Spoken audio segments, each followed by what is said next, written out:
An historic shakeup in Washington, echoing across the nation. President Trump firing FBI Director James Comey, citing his mishandling of the investigation into Hillary Clinton's emails, but stirring criticism and questions about the FBI's investigation into the Trump campaign's alleged ties with Russia. Here's ABC's David Wright with the fallout.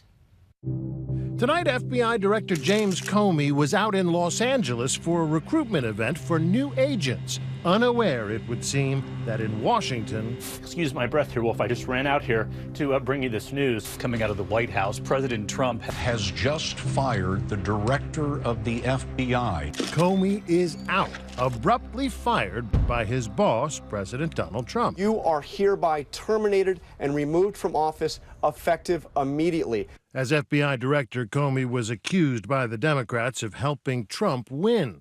More recently, he's been a thorn in Trump's side, in charge of the high-profile probe into Russian meddling in the November election and possible links between Moscow and the Trump campaign.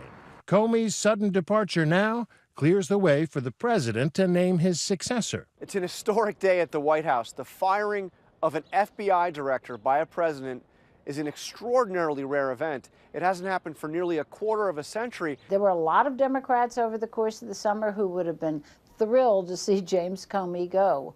But now to see him go as he's now looking towards the Trump administration rather than the Clinton State Department, I think is something that people are finding quite fishy. The president does not cite the Russia investigation as a reason for Comey's dismissal.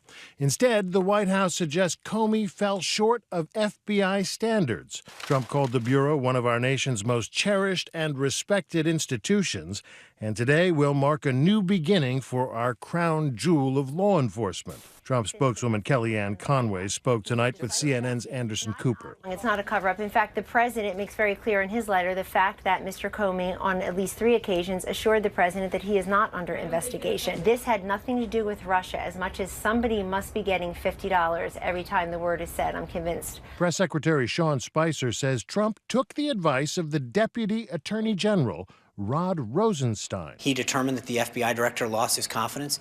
He forwarded that recommendation to the Attorney General, and the president agreed with it.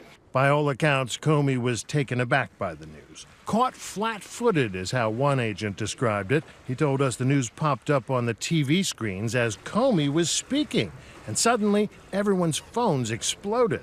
He was not expecting to be fired. In fact, the FBI director had talked about how he planned to complete his 10-year term, which has more than 6 years left on it. But now he finds himself a man without a job.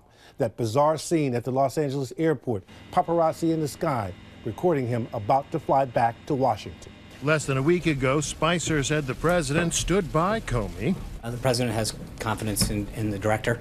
Today, he wouldn't repeat that statement, not without checking with his boss. And the last time you spoke about it, you said he did have confidence, but you're not sure to say that again now? Well, I don't, in light of what you're telling me, I don't want to start speaking on behalf of the president without speaking to him first.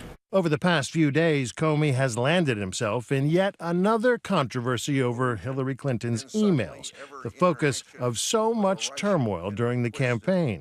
Be the truth, the whole truth, and nothing but the truth, so help God. Thank you. Testifying last week before a joint Senate committee, Comey was at pains to explain his reopening of the Clinton email investigation during the final 10 days of the campaign, after a new trove of Clinton's emails turned up on a computer shared by Clinton's top aide, Huma Abedin, and Abedin's disgraced husband, Anthony Weiner. Huma Abedin appears to have had a regular practice of forwarding emails to him. She forwarded hundreds and thousands of emails, some of which contain classified information. Today, the FBI admitted that Comey's testimony was inaccurate, saying only a small number of emails were forwarded by Abedin and that none of the forwarded emails were marked classified. A small number of them, however, contained information that was later deemed classified. Most of the others were emails the FBI had already seen, backed up from Abedin's BlackBerry. Comey's handling of that investigation became a huge source of controversy. First, last July, he angered Republicans by taking the unprecedented step of announcing the investigation was over. We are expressing to justice our view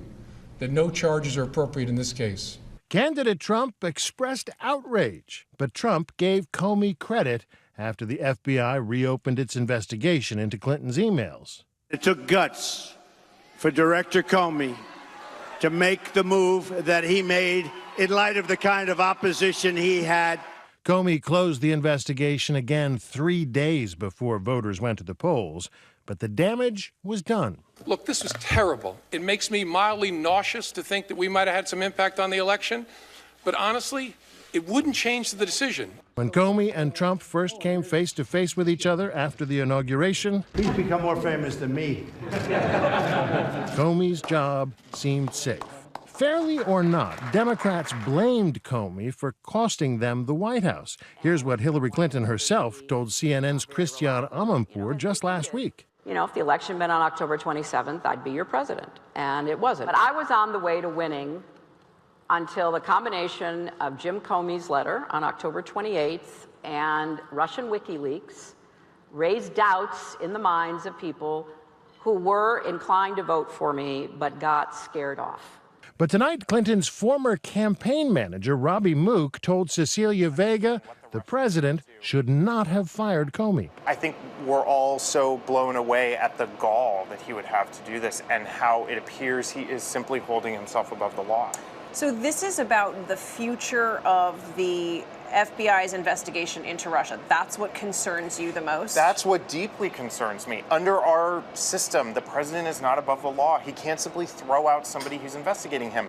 Voters were aware of the Russia probe before the election, but they were not aware of the possible involvement by Trump associates, including the Attorney General, Jeff Sessions. Therefore, I have recused myself in the matters that deal with the Trump campaign. That's why Democrats now say it's not right for the Attorney General to recommend firing Comey. The FBI director serves at the pleasure of the president, but his 10-year term gives him independence and power.